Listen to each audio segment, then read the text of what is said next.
Welcome to Vanguard Tactics, and in this 9th edition competitive 2000 points battle report we have the almighty Craftworld led by a Suraman versus the Adeptus Mechanicus and led by the one and only Belisarius Call.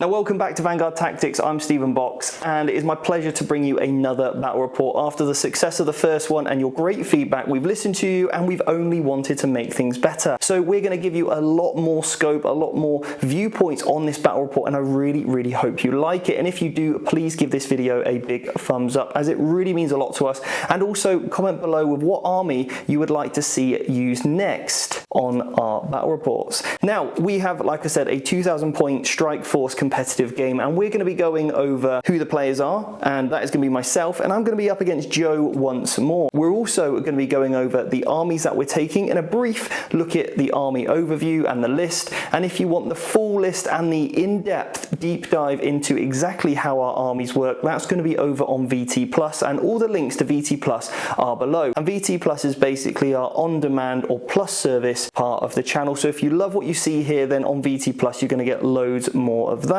Now in this game, Joe is going to be going first, and I am going to be going first on VT Plus. So what we do on VT Plus is we do this battle report, but we show you the other way round, so you can see how the armies play in a more defensive style if they, for example, were the attacker on this battle report, because there's a real big difference between who goes first in the game of 40k, and we really want to help you become a better 40k player, which is why we show you on VT Plus both ways, so you learn how to attack and also how to defend in every single matchup. The other thing on VT Plus is we give you a full deep dive on our deployment, so we're going to take you through exactly why every single unit is in the place it is.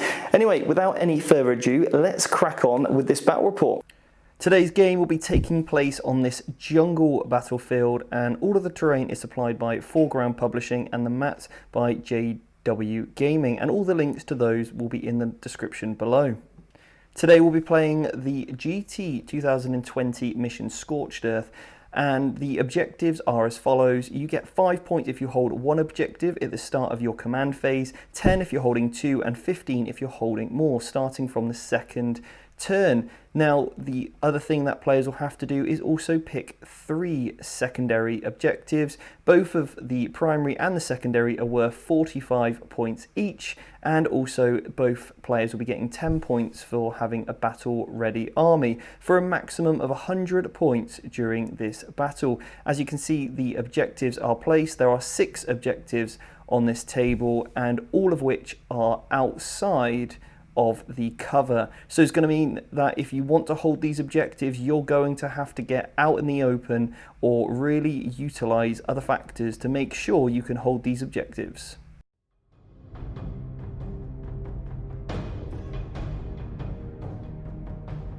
Hi there, it's Joe from Vanguard Tactics, and today I'll be bringing the Adeptus Mechanicus, headed up by the one and only Belisarius Call. As we all know, I love Drukhari, and I will sail to the moon and back with them. But Admech are an old love of mine, and I basically forced Steve to give this army to me. So I'll be bringing out the Admech to crush those pointy-eared elves and destroying Steve. I'm bringing the entire army in a single battalion detachment, the Warlord, the Tech Priest Manipulus, and I'm giving him the divinations of the Magos Warlord trait from the Engine War book. I'm then spending an extra command point to give Belisarius Call his Warlord trait, so then he gets his 9-inch bubble of rerolls. In the troops section, I've got 3 squads of 3 Cataphron destroyers, all with Cognis Flamers and Plasma Culverins. They won't come up so much in this game, but their plasma weapons are all blasts, so they can put out a lot of shots against large units. 2 units of 7 Skitarii Rangers. The reason they're 7s is just to make up points. In the fast attack, I've got 2 units of 5 Sterilizers. These guys are really good for dropping all over the board, clearing units off objectives, and also just being a good threat hidden in reserve, so I can bring them down wherever they're needed. I've then got a 9-inch unit of Cerberus Raiders. These guys have got an excellent pre-game movement, so I can put an early game threat on Steve. I can put them in a good position if I want to try and take out those characters, because they can shoot characters and ignore the Look Out Sir special rule. Finally, in the heavy support, I've got a 4-man unit of Castellan robots. No Admech player should leave home without them, just because of the sheer amount of firepower. And they're probably going to spend the entire game in the Protector Doctrine, giving them the 2-up save and 4-up invuln, because you never really need to shoot twice with these, especially when you've got access to Wrath of Mars. And no one's bringing huge swarms at the moment, so they can take out a tank or a 10-man squad quite easily without having to double shoot. And then I've got 2 Onagadroon Callers with the neutron lasers and Cognis Stubbers. These guys are great at anti-tank. They can take out elite units of 3 wound models because they're minimum damage 3. And when they stood next to each other, they have the nifty bonus of being able to re-roll 1s on their invulnerable saves, which they get in the shooting phase and in combat. So the first attachment of the 2 in this Eldar Craftworld is a custom Craftworld of Masterful Shots and Masterful Concealment, and that basically allows me to ignore the cover saves of my opponent, and also I get a cover save if I'm over 12 inches away. So in the HQ slot I have 3 HQs. The first one is a Farseer, and he's rocking the powers both Doom and also Fortune. I then also have a Warlock on foot, and he has Quicken as a psychic power, which allows me to double move a unit. And then I also have another Warlock which allows me to protect in Jinx, and he is the Warlord for this battle. So then in the troops I have 2 units of 10 Dire Avengers. I then have 1 unit of 5 Dire Avengers, and then for the heavy support I have 3 Night Spinners, and these can shoot indirectly, so it means I can hide behind terrain from that obscuring terrain and then also shoot my opponent out of line of sight. For dedicated transports I have 3 Wave Serpents, all with Shuriken cannons on. Now my second detachment, led by a Suruman, this is a Sam Han detachment. With him I've also got a patrol, and he's got 1 unit of 5 Dire Avengers with him to basically be the troop slot for that. And then most importantly I have 9 Shining Spears, and I've changed the Exarch power out for Withdraw. And then I also have a Laser Lance on all the Shining Spears and a Star Lance on the Exarch, which basically gives him strength 8 -4 2 damage. So that's pretty much the list, and really hoping to see what this can do on the tabletop. It's not a completely perfect optimized list, but I'm sure after this battle report and at the end of this video we'll have some good suggestions on how I can make this list even better. But there's some really good synergies in here, and over on VT Plus I'll give a full deep dive in exactly how everything works. My secondary picks for this game are Bring It Down, mainly because Steve's got 6 vehicles, every single one of them's got over 10 wounds, so for each one I kill, that's 3 points. So as long as I kill 4, that gives me a comfortable 12 points, and I like to aim for that as an average score for each secondary, because it always sets you up for a good score at the end of the game. I then take Deploy Scramblers. The Admech are actually very good at supplying small, cheap infantry units. So turn 1, I'm definitely going to be able to deploy Scramblers in my own deployment zone. Turn 2, I can comfortably move into no man's land to deploy Scramblers there. And then I can put a unit in reserve. They can come on into Steve's deployment zone from either side and do it without him being able to stop me. Otherwise he's going to have to use units to screen out the side of the table, and at that point he's basically giving me the table. So either way he loses out in some way. Third choice is Abhor the Witch. Steve's got 3 Psychers, and for each one that's 5 points. And by taking this I'm also forcing Steve almost into a defensive stance with his Psychers, because he can't use them as freely as he'd like to, because he has to hide them. So with Eldar he wants to be using nice psychic powers all over the place, buffing him, and if he wants to do that, then he's giving me a unit to kill. Also, I'd normally take Engage on all fronts, but on the attacking stance I'd actually score quite highly on that, but on the defensive Steve's got enough units that he can be everywhere and control the tempo of the game, so I'd actually miss out in that game. By taking aboard the Witch, I can make him play defensively, and for each one gives me 5 points. As long as I call 2, that's a comfortable 10 points. So my secondary picks now. When I'm looking at Joe's list, there's a secondary that literally screams out to me, and that's Bring It Down. He's got so many vehicles, but I feel like it's a trap because those robots are extremely hard to kill, and I don't really want to have to be forced to try and kill them. So I've decided to go for some different secondaries than what might be the obvious. I'm going to go for While We Stand We Fight, and I'm going to put that on 2 of my Wave Serpents, and then I'm also going to put that on a Surman because they're all the same points. This basically means I can hide them or I can put them into reserve and hopefully just give Joe the hardest time possible to actually kill them. They minus damage, so they're very, very durable, and ultimately if I can keep them safe, then that's going to be a big 15 points for me at the end of this game. I'm also going to do Deploy Scramblers, and for me Deploy Scramblers is quite an obvious one. I've got lots of those Dire Avenger units that can move around, do those objectives for me or actions for me, and I can also spend a CP to put some into strategic reserve so they can come on from a table edge and get those points for me. So I'm going to go for Deploy Scramblers. That should be an easy 10 that I can pick up in this game. And then the final one is going to be Engage on All Fronts, and because I've got a mobile army, I've got the spears, I've got the ability to bring units in from reserve, and I've also got the Wave Serpents that can essentially act independently on the table, and I've also got the ability to use my While We Stand We Fight Wave Serpent to move out and be in a place where I ever need to get to in order to get me that Engage on All Fronts. So I'm going to be really focusing on the mission in this one, and preventing Joe from essentially killing me is going to be my main tactic. So they're my secondaries, and let's see if this is going to be good enough to beat Joe's Admech, because he has a filthy, filthy list.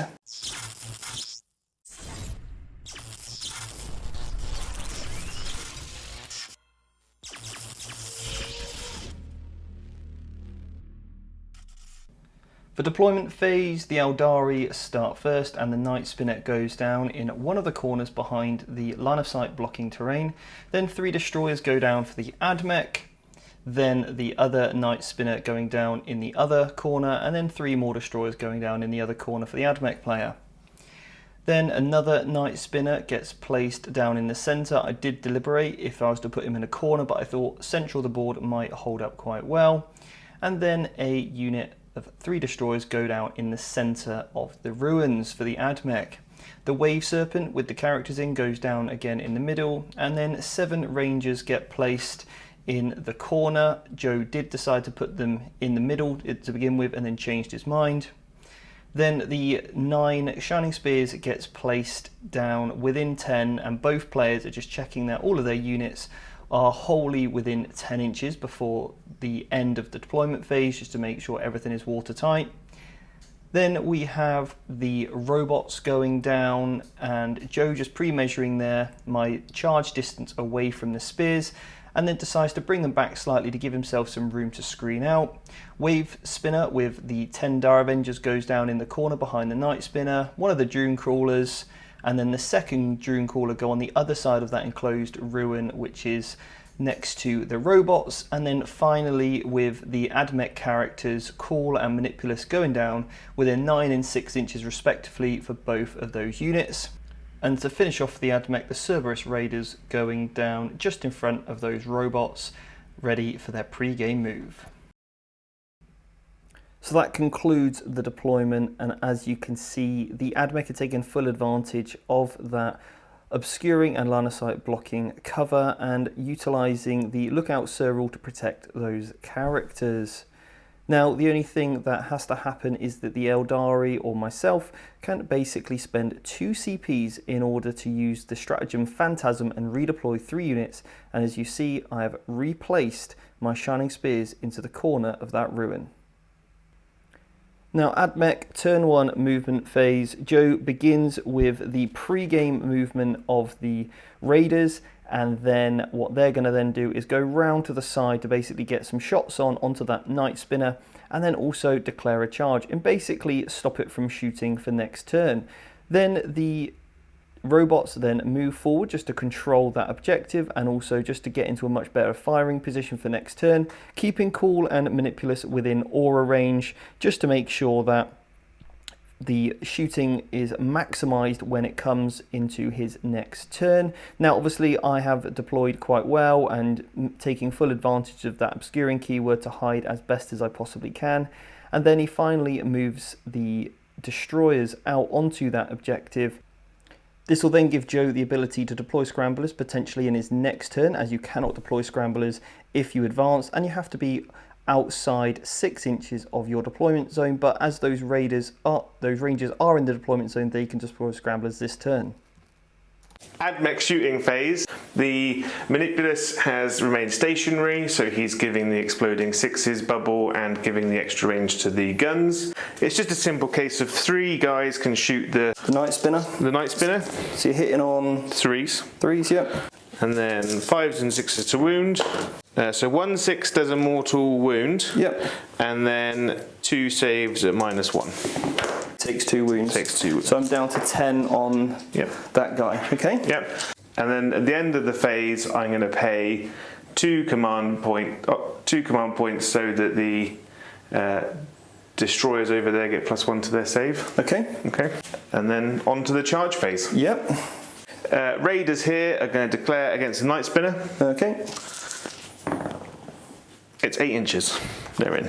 And because obviously I have the blast keyword, I won't be able to fire in combat. And with now how fly works, I can't just move away and shoot you anymore. No. Combat, they'll pile in. Yep.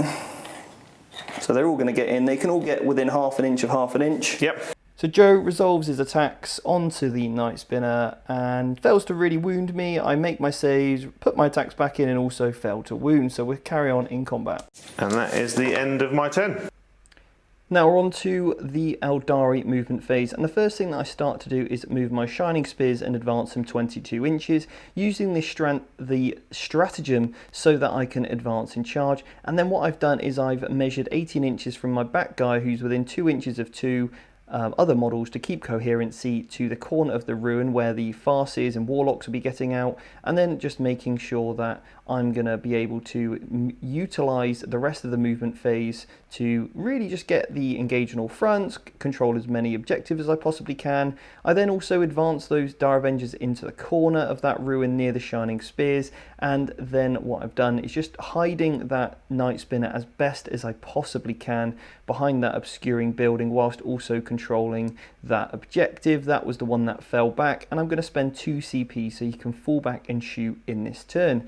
I then get out a Suruman and make sure he's within 6 of those Dire Avengers that are in the middle of the table, just to give them the 4+ invulnerable save, and then getting out my Warlocks and Farseers so that they're within 18 inches of the Shining Spear unit, just to make sure that they can get all the psychic powers off for Protect and then also Quicken. Quick rearrangement of the empty Wave Serpent, and this one is one of the While We Stand We Fights, and currently the one I just moved there onto that objective isn't, and that is just to give a little bit more redundancy onto that objective, just so I can hold as many as I can when it comes to my turn 2.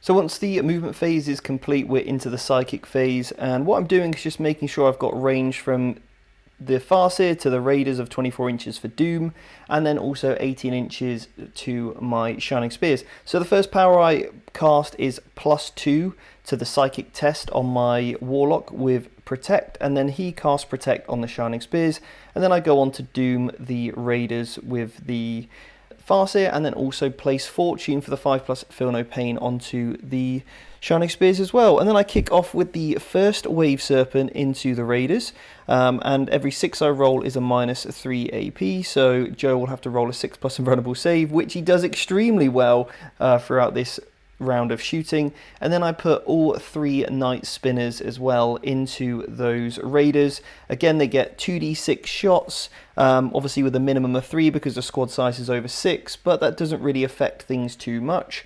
And then also they are strength 7 with 0-. I do ignore cover, and then it's 2 damage, but for every 6 I roll is -4 AP. But Joe does get his 6+ invulnerable save on those Raiders. And then what I put is all the Shining Spears into those 3 destroyers. He does get the +1 save, which he used from the stratagem before in the turn previous, but the shuriken shots put out 4 shots apiece. 8 of the shining spears can see and shoot, and then also I have the laser lances after as well. So a good amount of firepower you can actually put out with these shining spears, and it really shouldn't be underrated. So yeah, I do well, and I do pick up all of the destroyers that Joe has. So yeah, that really helps me. That's cleared him off that objective because the Dune Crawler is over 3 inches away from that objective. And then I just put the remaining Wave Serpents that can see onto one of the Dune Crawlers. And then we start to move into the charge phase. And then obviously the Shining Spears declare on both of the Dune Crawlers, easily making their charge, and they can actually re-roll it. And I'm just making sure where I place my first model is within 1 inch of both models, but slightly closer to the one on the right hand side, which is closer to the piece of terrain. So then when I fall back, I can consolidate towards one of the Dune Crawlers on the right hand side and then fall back 6 inches into that ruin as I withdraw, because at the end of the charge phase, at the end of the fight phase, as long as I have a model within 1 inch, I can then withdraw. Now unfortunately my combat phase really wasn't very effective whatsoever, and I failed to bring down one of the Dune Crawlers. Now I am strength 6 on toughness 7, which is a problem, but I am -4 and also 2 damage apiece. I should have used the stratagem for the exploding 6s, but it completely slipped my mind to play it, and I actually thought I would kill it without using that, but that was a mistake for me. I did then consolidate towards the closest Dune Crawler and then just withdrawing 6 inches back into and behind that cover to get as much protection as possible. The turn 1 roundup, Joe, how do you think it went? It was a very quick turn for me, very simple, not much shooting, not much movement, just getting into position for the next turn.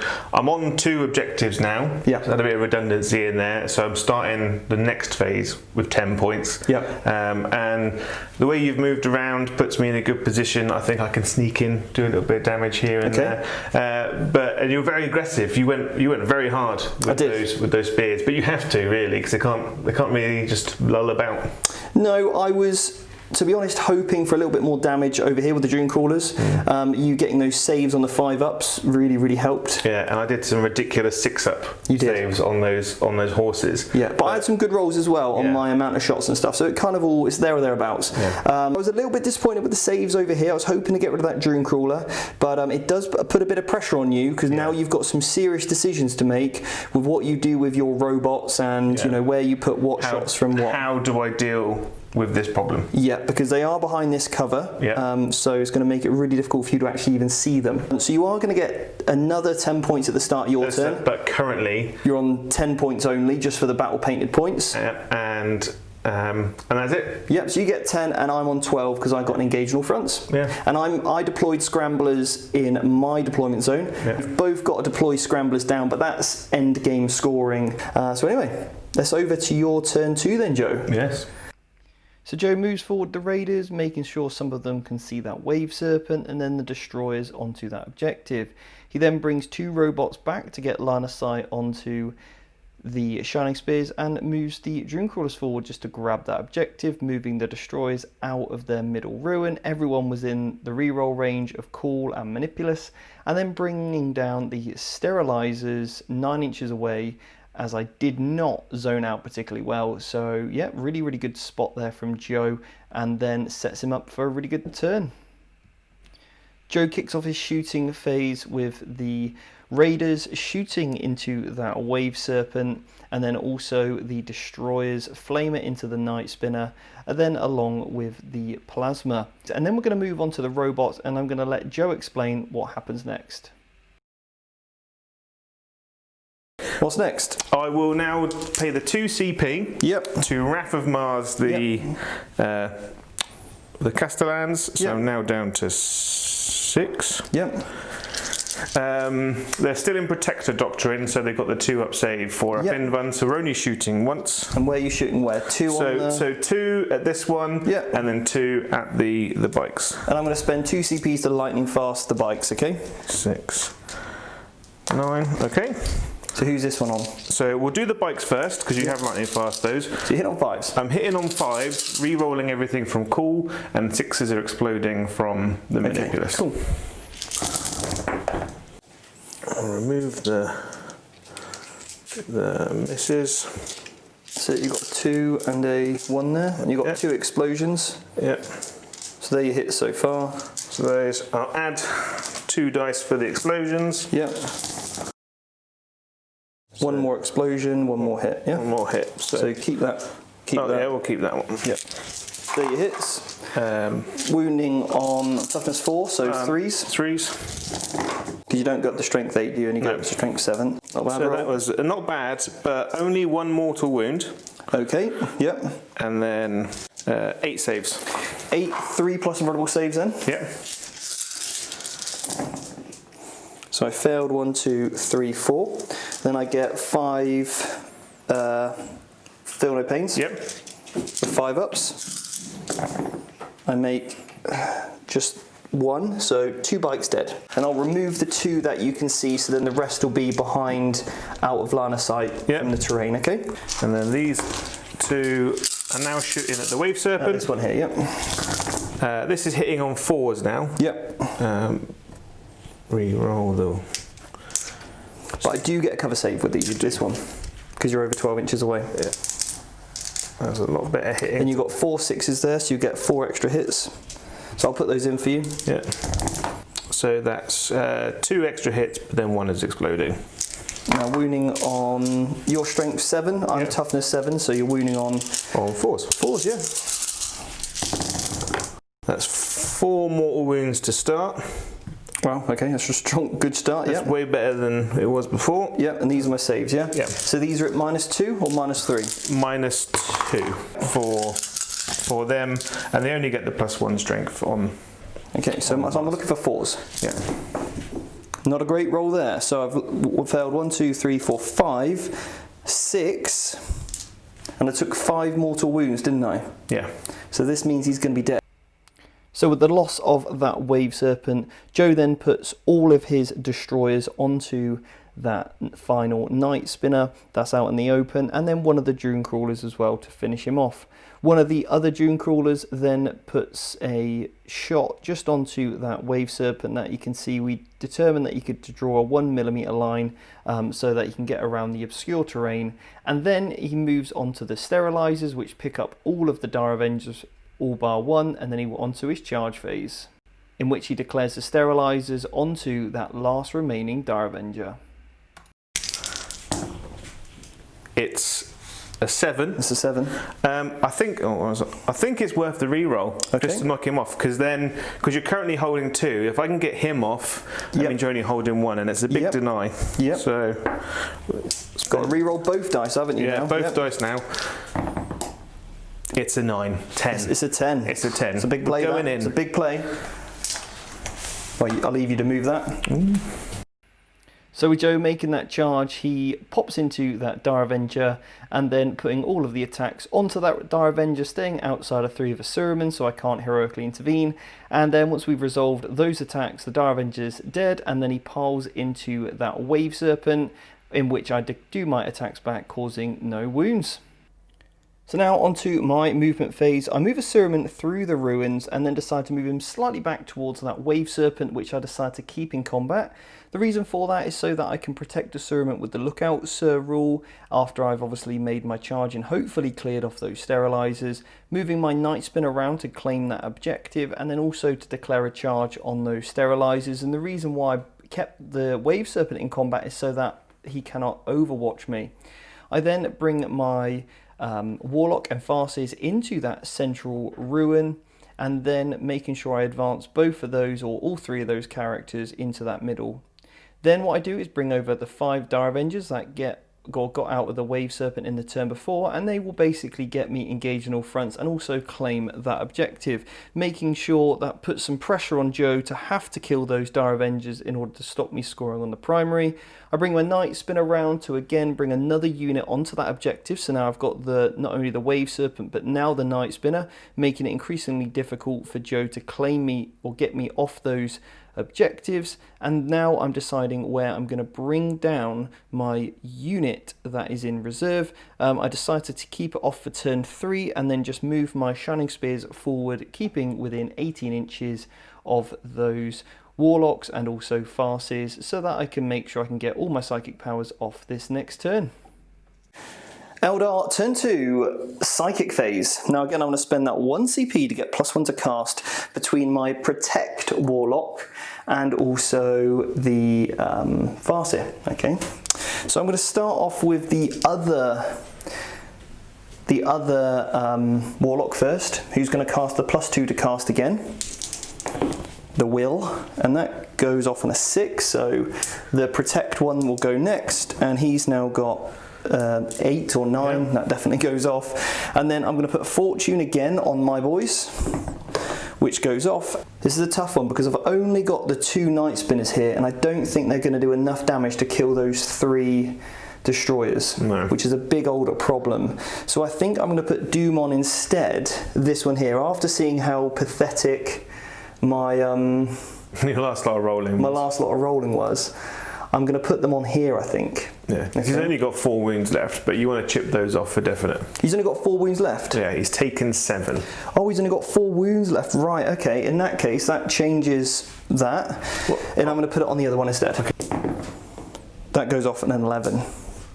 With the Psychic phase complete, I now move on to the Shooting phase. Now, because obviously the new Big Guns Never Tire, I can shoot my Wave Serpent into the Sterilizers, but unfortunately they miss and don't really do anything actually, because I am a -1 to hit.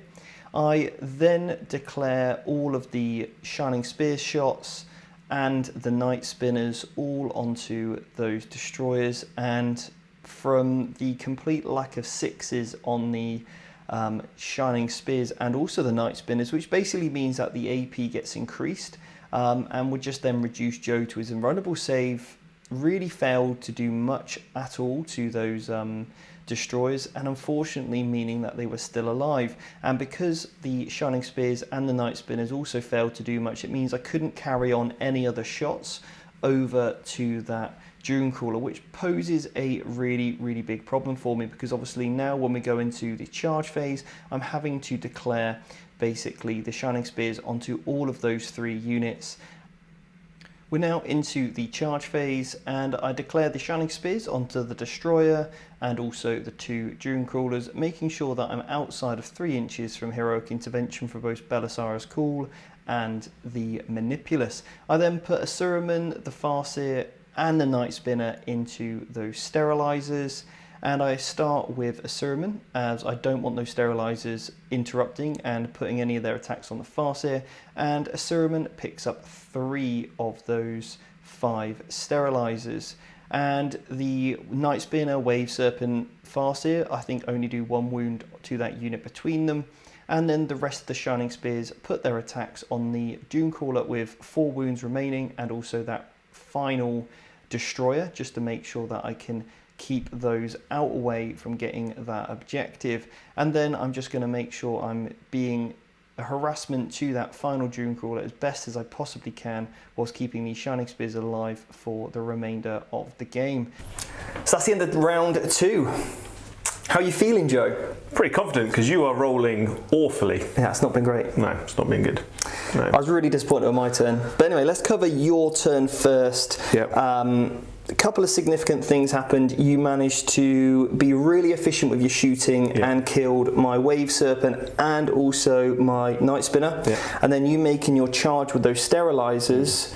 I cannot believe the amount of damage they did. Making that charge as well was also big. Yeah, it was a CP well spent though. Oh, absolutely. Like, that changes the game. That's a CP in which you go, well, if I make this, you're really starting to put the foot down with the game. So making that charge was massive, and it was definitely the right move. So that just meant I'm down because of that. Imagine not killing one of my guys over there, one of my tanks, and not making that charge. I'd have been starting the game with 15 points because I'd have had to hold more. But as it stands, or deny me those 5 on the primary is big. So I'm playing catch up now. But I'm gonna be getting another 10. Yeah, you're gonna get 10 at the start of this turn. Yeah, and I can probably, because I'm on 3. You're on 3. I could probably knock you off another one. maybe 2, and potentially push you back to 5 at the start of your next turn again, which is probably going to be my goal. It'll be a struggle because you are currently on 4. So you're just going to get the 2, aren't you? So you're not going to get the 15 because I'm on 4 objectives. If I can deny you on one, hold you back on another one, then that'll be a big scorer. But it's not over yet because your tanks are incredibly resilient.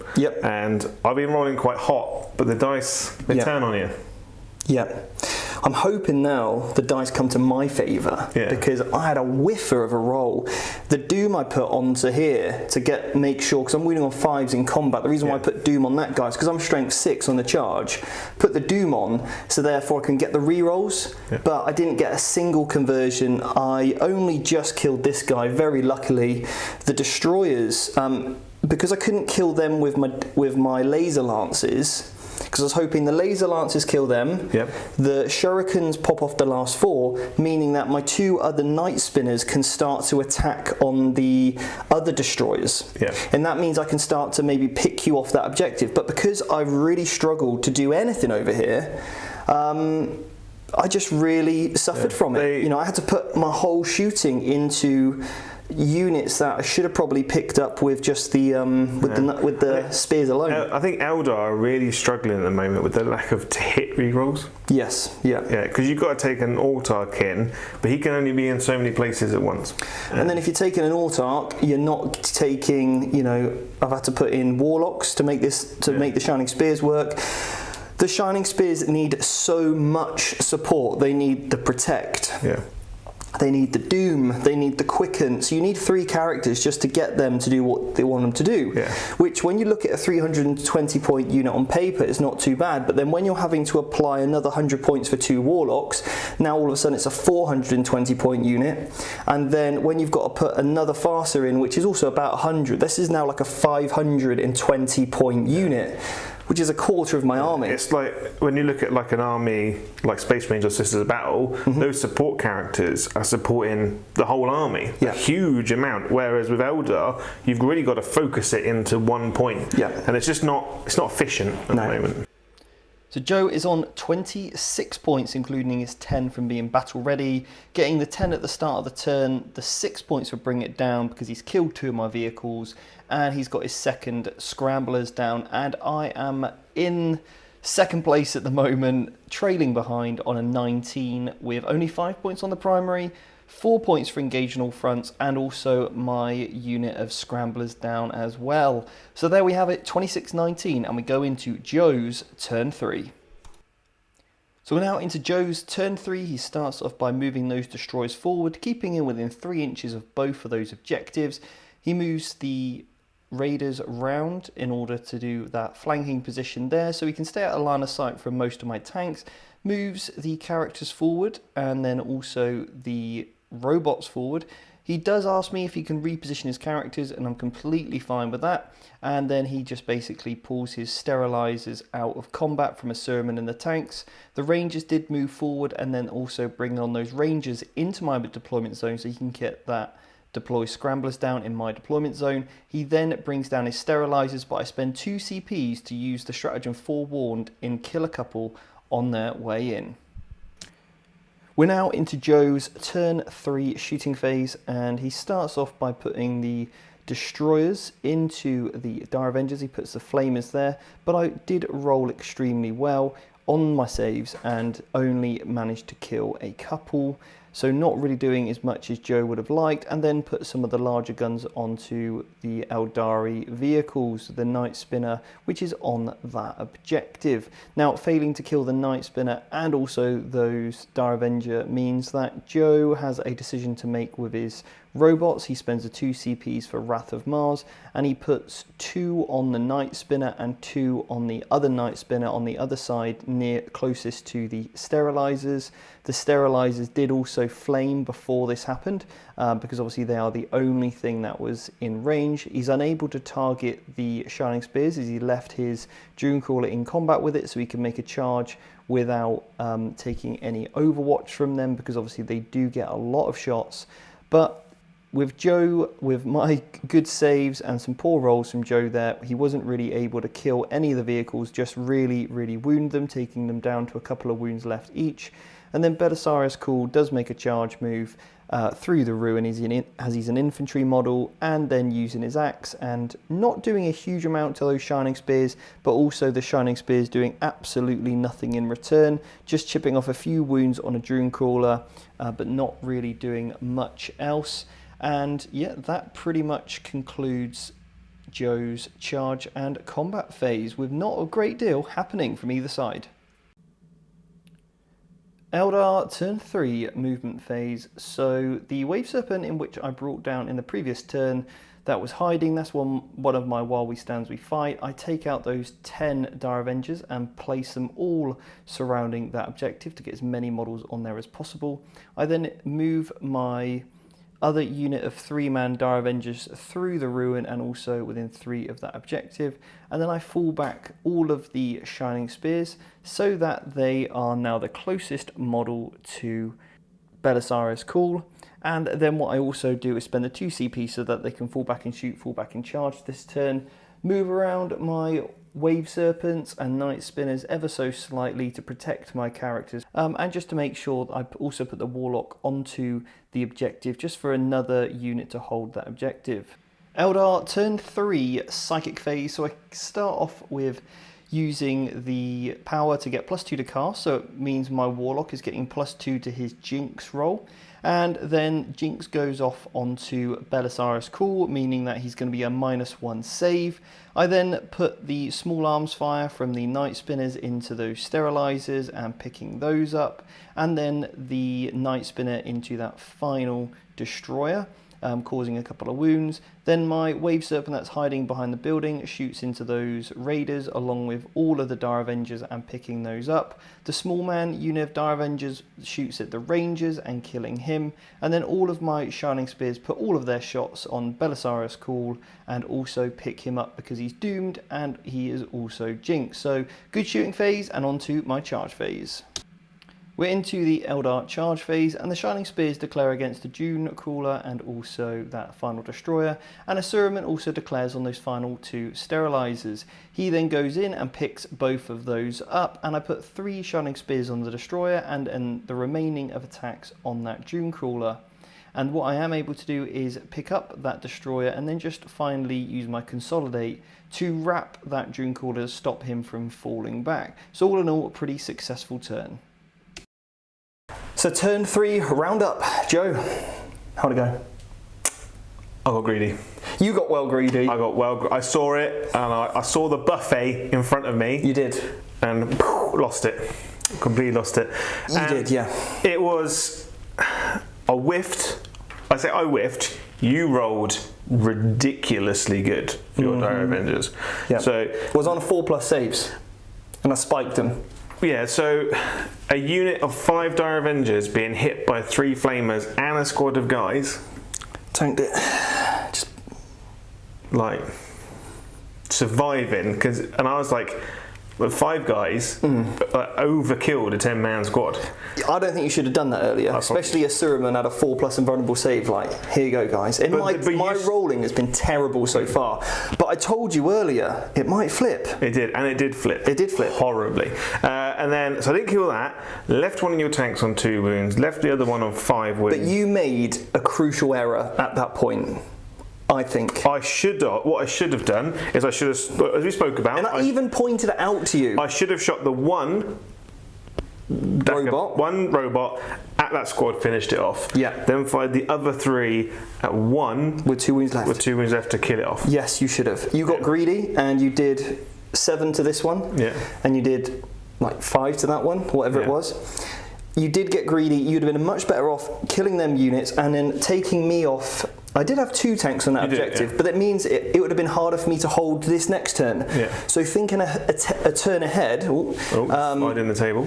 Thinking a turn ahead, then yeah, you would have certainly made it more challenging for me. Plus, they didn't do anything this turn, literally nothing, but it would have got you another 3 points on the table for big game, whilst it was available. And the Shining Spears, although they're not doing much, They're just a pain. They're like a. I mean, they did just kill cool. They just did kill cool. Yeah, which is a bit annoying. We'll go past that. That's fine. But they just tag stuff. Harassment. Yeah, they just harassed you for a whole game. And that was you. That was your turn. You did get your not engaged. You did get your beacon up for the final time. So you are now on how many points? 27. 26? 26, yes. 26. To your 27. Because I got my beacon in from that 5-man unit I put in tactical reserve. And I then got the engaged all fronts for 4 corners now. And yeah, I'm literally just hiding my 2 wave serpents. Yeah.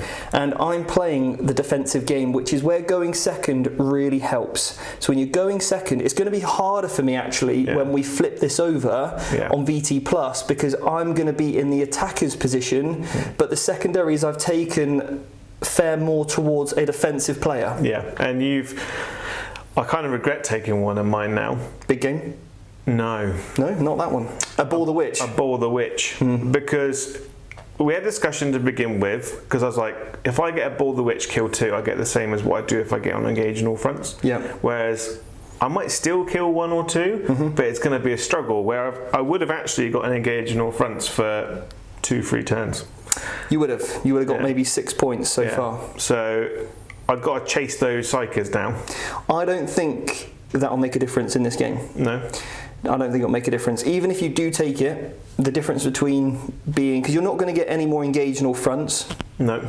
So you would have only got 6, wouldn't you? Yeah. Or you would have probably got 7 actually, because you'd have actually in all 4 corners here. So you would have potentially got 7. Yeah. I'm not sure if that will make too much of a difference by the time we get to the very end of this game. No. So we can talk about it in the roundup. We can compare the two. Yeah. If you took a Bore the Witch or if you don't, it's a high risk, high reward secondary, but we can talk about it at the very end. The Admech, turn 4, very quick movement phase for Joe here. Moves the Rangers out to get line of sight on those remaining Dire Avengers holding that objective, and then decides to move the robots forward, and then actually decides that it'd probably be better to keep a unit within 3. Now we're on to Joe's shooting phase. He decides to shoot the destroyers first, the flamers go into the Dire Avengers, and then their main D6 shots go into that Night Spinner with 2 remaining wounds, which then gives one of the robots line of sight to that Warlock on that objective.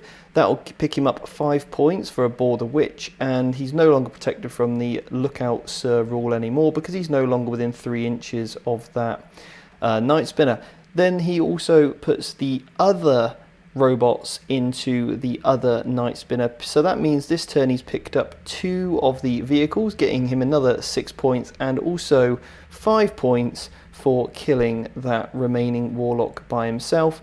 He then puts the Rangers that have come around the building into the Dire Avengers onto that objective and picks up those, which concludes out a pretty successful turn from Joe. And I'm just removing the casualties from earlier from the destroyers with the flamers. Eldar, turn 4, movement phase. So a very, very quick one for the Eldar this time. Just moving those Dire Avengers forward in to get as close as possible to those Rangers in case I want to move out onto there in the next turn. And then also rearranging some of those characters just to make sure that they're fully protected out of line of sight, and then moving the Shining Spears into the ruin an inch away from the enemy models, and then also 5 inches above and also within coherency, and making sure I'm outside of that engagement range. Eldar, turn 4, psychic phase, and this one went terribly wrong, and I perils 3 times back to back. So one of the most unsuccessful psychic phases I've ever had, but anyway, we're going to skip over that. So in terms of its firing, I just put the Dire Avengers into the Rangers on the right hand corner of the screen, and were able, just to pick up a couple of there from those 5 remaining Dire Avengers, and all they're really trying to do is hold that objective off those destroyers. And then also what I did was put all the shuriken shots and also laser lances into the Dreamcrawler, and then charged into Manipulus, declaring all of those attacks on him, and then destroying him, consolidating and wrapping up the Dreamcrawler to stop him from falling back out of combat. Turn 4, wrap up. Yeah, you'll notice I've been sweating because I had to do complex maths. Yeah. I had to add 10 It was tough. and 11. It was to tough. our totals. It was extreme. It was extreme. So anyway, how did your turn go? It did alright. Managed to knock out 2 tanks and kill one of your psychers, which got me one for a Bore the Witch, which was quite nice. Yeah. Just a little bit of coaching from me on that one. No. The tactical genius wanted to do something else, and I was like, there is my warlock sat there. If you kill that one tank, then you'll kill him, which you did. So you made the right play in the end. Yeah, managed to get rid of a couple of Dire Avengers. Again, you do seem to be rolling ridiculously well on their saves, which is a pain in the bum. But apart from that, all right turn. Dire Avenger, not that the Shining Spears continued to be a thorn in my backside. I mean, my psychic powers getting 3 perils in a row wasn't my strongest. But you did have a bit of a slump where you just kind of led on the table for a while. But yeah, 3 perils back to back. Anyway, going into this turn, you're going to get, how many objectives are you currently on? You're on 2. You're I on 2. I get 10. You're on 10. So I could theoretically. Yep. Make you only get 5. You could definitely do that. And that'd be quite helpful. That would be nice for me. The only thing is you're hiding. I'm hiding like a little girl, and I can't deal with the. Hey, little boys can hide too. I've got an issue with whilst we stand we fight. Yeah. Because you take it in every game. Well, yeah, it's a good one. Yeah. And as we talk about this on our secondary podcast, which you should definitely check out, by the way, all about secondaries, because it is so important. So anyway, on to your turn 5 in last turn of the game. And it is close. It is very close. But you're going to stack up some big points at the end. We'll see. We shall see. Anyway, let's see if we can do this. Okay then. So the score at Battle Round 4 is that Joe is on 52 points. Now bear in mind, Joe will also get 10 points for deployed scramblers at the end of the game, and I am currently on 55 points, so I've only got a 3-point lead as we go into round 5. But Joe will be getting also another 10 on the primary, and it is his then job to try to deny me as many points as possible on that primary, and for every psyker he can kill, he'll be able to get another 5 points. Any of those vehicles that he kills will gain him another 3, and if he does kill a Surman or any of my 2 remaining wave serpents, he'll also deny me 5 points on while we stand we fight. So it's all to play for, and I think over the next turn will really start to determine the outcome for this game. Admech, turn 5, movement phase. Joe just moves forward those rangers to get a few within firing range of those Dire Avengers on the other side of the table next to those destroyers, and then decides to move those robots backwards so that they can get a good firing range onto those Shining Spears, along with then falling back that Dune Crawler just out of combat. Admech, turn 5, shooting phase. He puts all the destroyer shots, the flamers and also the plasmas into those 5 remaining Dire Avengers that are holding me that objective, and absolutely destroys them. Puts one of the robots onto the Shining Spears where I lose another, and then he makes a charge and then piles in and consolidates and fights onto those Shining Spears. Kills one, however, I am within an inch at the end of this charge phase, which means I can fall back out of combat after I've declared my attacks. Eldar, turn 5. It's actually the movement phase, but we can do movement, psychic, the lot, all in this one. And all I'm going to do now, obviously Joe's not getting another turn. This guy is going to move and advance over to there. He can get me engaged in all fronts in this quarter. The Surman's getting me engaged all fronts in this one. The bikes are getting me engaged in all fronts over here. Yeah. And then you've got a squad in this building there. And I've got a squad in that building over there. I've maxed out the primary, so I don't need any primary points, and there's no other primary points to score. And all I'm going to do is move him over to there, and he's going to shoot his shimmer shield. Goes off on a 2+. Goes off. D3 mortal wounds. 2. He's dead. Does he explode? There we go. And that's me done. That's the game. Yep. And that's a wrap, so we'll head over to the roundup. So there we have it, guys. Time for the roundup. Yep. The all-important tactical analysis, the roundup. And in our roundups, we're going to be covering some of the mistakes that we made. Yep. We're also going to be covering our secondary picks, whether they were the right ones. And also we're going to be covering any list changes we would make. Yeah. Now remember, the other half of this game, where I will be going first with the Eldar and Joe will be going second this time with the Admech, is going to be over on VT+. And the links to all of that is below. But also on VT+, you get the full deployment breakdown. Yep. So a really in-depth video on exactly why we deployed in the way we did. So you can really get a lot more strategy and tactics over on VT+. And also the other thing over on there is that you obviously can get access to the other battle reports that we've done as well. So, Joe, how do you think the game went overall? I think it was a good game. Okay, overall, it was a few mistakes on my part, but I think I did the best I could. Yeah. The best I could. How did you feel going into this game?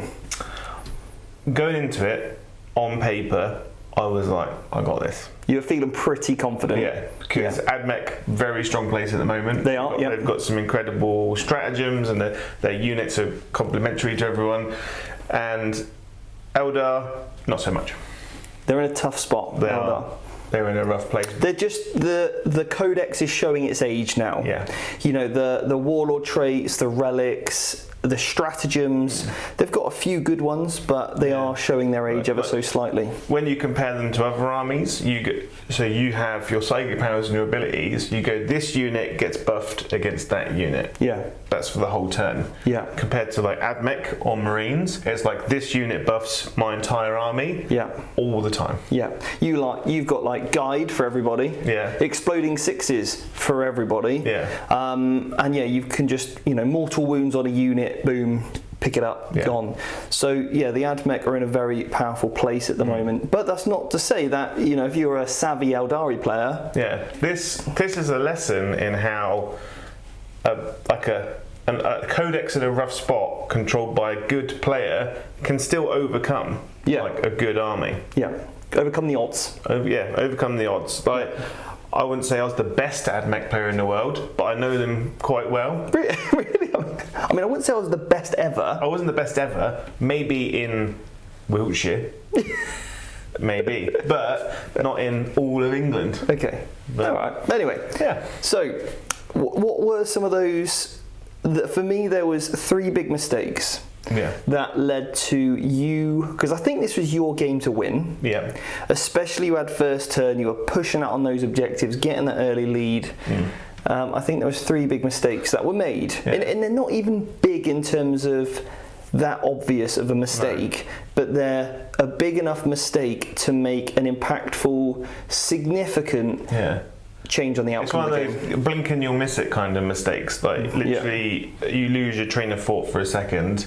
You do something without thinking and you carry on, but it doesn't show itself until the turn after that's when it happens. So the biggest mistake I think I made was split firing the Castellan robots over 2 tanks and an infantry unit. I should have just cleared up that unit of Dire Avengers, took them off the objective, so then you haven't got a unit over here holding this table quarter, and then picked up the 1 tank to guarantee it being dead, instead of you having 2 units that can still shoot, still do damage. And actually, it wasn't really the damage output that was the killer. No. It was the fact that I could use those tanks to literally just move out onto objectives and hold positions on objectives. And that's ultimately what this game comes down to. So I was using those, you know, injured tanks just to basically control the board. I think it's time to start looking at units not at their killing potential, but their potential to survive and just be on the table, doing things for you, like holding objectives, doing actions, and that's what you need to stop your opponent from doing. Yeah, one of the things we talk about on our academy is all about the game tempo. Yeah. So how do you slow the game down? And that doesn't mean by, okay, I'm just going to go make a cup of tea, go to the toilet and check my phone for 20 minutes. That's not what I mean by slowing the game down. It's how do you stop your opponent from removing your units? Yeah. And that's really crucial because you want to keep as many units on the table, as silly as this sounds, but for as long of the game as possible. The slower you play the game, so rather than rushing in and trying to table your opponent turn one, slow the game down, watch your opponent make mistakes, counter those mistakes, especially if you've got a fast mobile army like the Eldar, and that's typically how they want to play. I want to let my opponent explore those areas and strike when I feel like the time is right. So that was one mistake, split firing. You should have got rid of those Dire Avengers. Completely agree. What was the next one? The next one, charging the Castellan robots into your spears, into the spears in the last turn. What I should have done is evaluated, was me even doing anything in my 5th turn worth it? Yeah. Because the bikes themselves, they would have picked up that tank in combat, even though I fell out, or the bikes in your turn would move forward, kill the Castellan robots, but they wouldn't have scored you any points. No. And by me going into them didn't score you any. This would have scored me any points. Well, me charging that, like in my head, I was like, if I charge them, I can attack them and they lose their charge bonus. Yeah, so I get a huge charge bonus. I become strength 6 rather than strength 3, which is massive in that swing. However, you didn't. That was your last turn of the game. And by doing that, it then allowed you to use your ability to fall back onto objective, which then allowed you to score more points. More points. You got an extra 5 points out of that, basically. Yeah, because I controlled 2 rather than just the 1. Yeah. So yeah, I think that was correct. Abhor the Witch versus engage on all fronts. Yeah, it's a difficult choice, I believe, just because going first in this one would have been better because I was all over the board. I could control it. Yeah. But going second, I think it's going to be harder to get because you'll go first and you can control where I place my units. Yeah. I did mess up and deploy a unit of the Birdmen down here, deep striker, and then you forewarned them, killed them when I should have come over here, had more table presence, which meant that I would have probably got potentially 9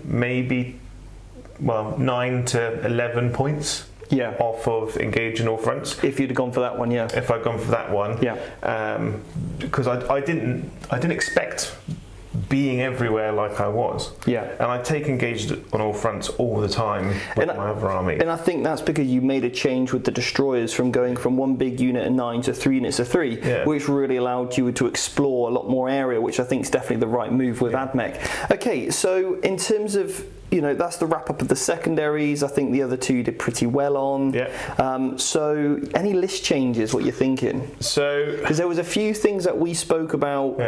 You've obviously got the 7-man units of Rangers just for points. You've got that 4th unit of Rangers or 3rd unit of Rangers. I've got 2 units of Rangers, 3 units of Destroyers and stuff. But I think my issue is dealing with characters, and while we stand we fight is a big points earner for a lot of armies at the moment.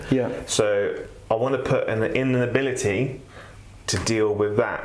So what I'm going to do is I'm dropping 1 unit of 7 Rangers. Dropping 2 out of 1 squad down to 5, and 1 sniper horse, one of the raiders, and putting in a Cowardice assassin. And it also gives me the flexibility to pay CP to swap her out depending on my opponent, and that means that just the threat of her controls your army, what you do, where you go as well. Not just being able to pop up, say 6 inches away, charge and potentially kill one of your characters at the same time. And also it's another great asset for engaging all fronts. It's a nice little counter charge. You could swap that out for 2 CPs for the Eversaw in a Horde matchup. If you feel like the table's a lot more open, you could put a Vindicator in if you need to use range a lot more.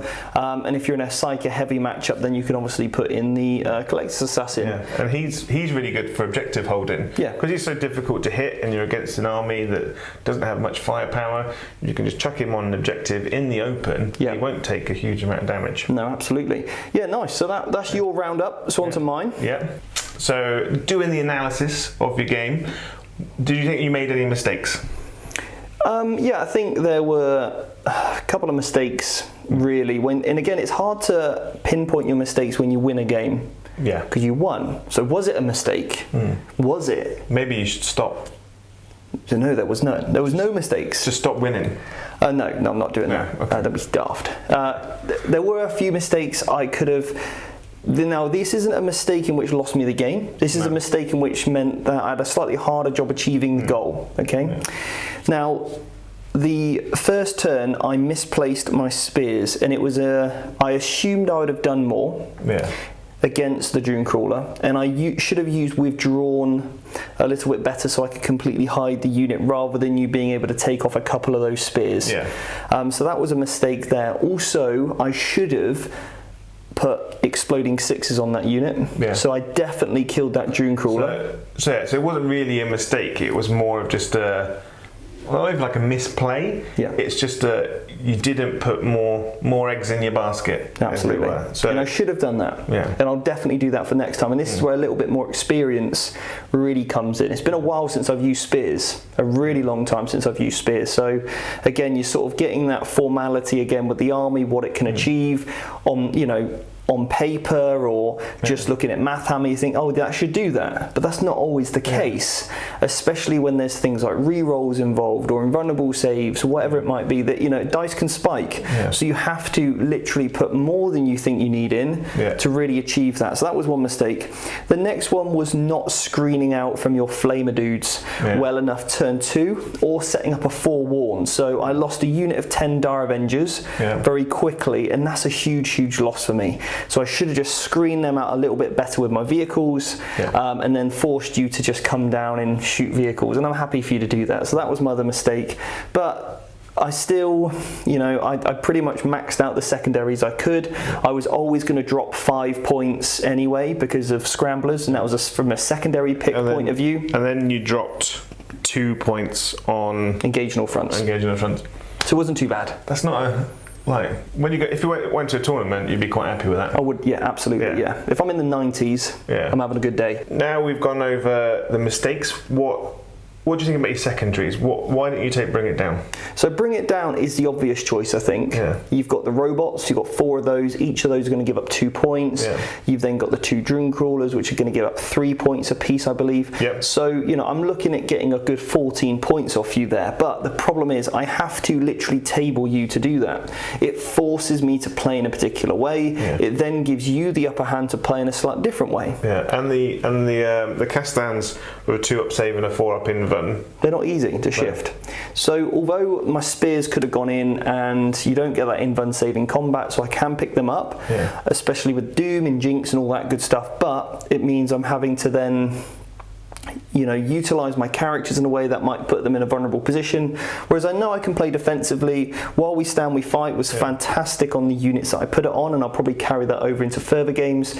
And then also the Deploy Scramblers, quite easy for a mobile army like Eldar, and also Engaging all fronts. So Bring It Down, although it is the obvious choice, just because you can do it doesn't mean you should do it. Yeah, especially when you're going up against an opponent that has a lot of very tough, very durable units that they can hide as well if they wanted to. Because if you had more shooting on the table, I could have just put them behind a building for the whole game. Absolutely. So, and then would you do any list changes? Yeah, list changes. I've been looking at the list, and there's a few things that I would like to optimise a little bit further. Yep. I wasn't a big fan of the Night Spinners, which is surprising because you'd think in a competitive game with lots of small units holding objectives, they'd be really strong. Yeah, the fact that they've got 0- on their gun is a big problem, unless you roll 6s, and that's not my forte. No. So I'm going to swap out those 3 for 3 Fire Prisms.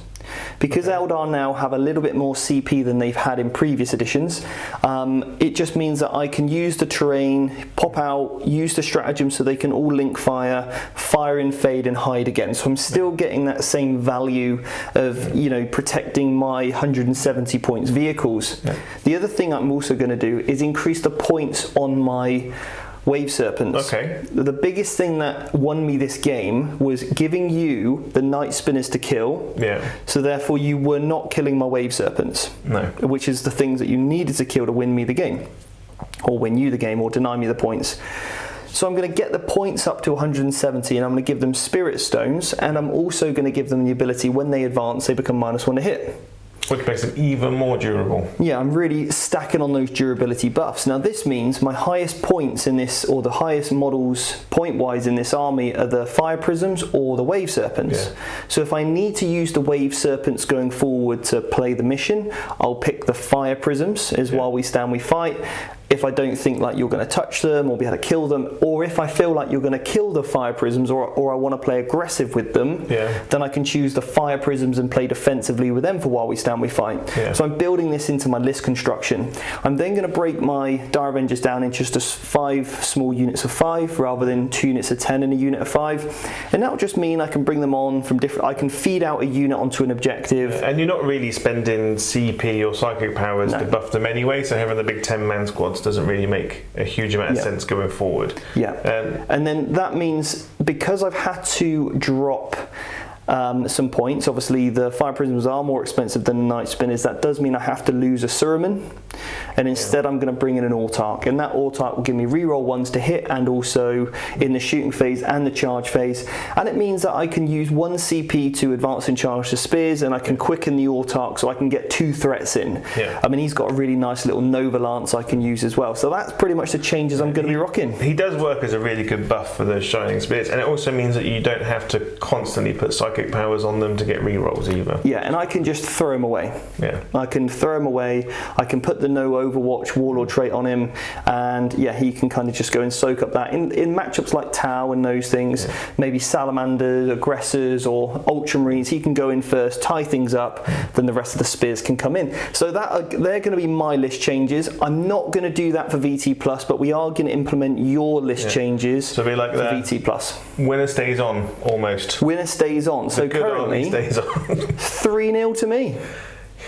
Yeah, we're going to have to get a scoreboard, aren't we? Well, I'm keeping score. 3. You 0, on 0. Okay. I would like that to change at some point. That'd be a strong move. No, I'm not letting it. Just not letting that happen. The other option is is cheat, because what you can do is in Blood Bowl there is a rule where it's only cheating if you get caught. Right. Although there will be eagle-eyed people online. There will be. If they catch me, I'll just get called out for it immediately. So I probably won't cheat. No. But we should get good.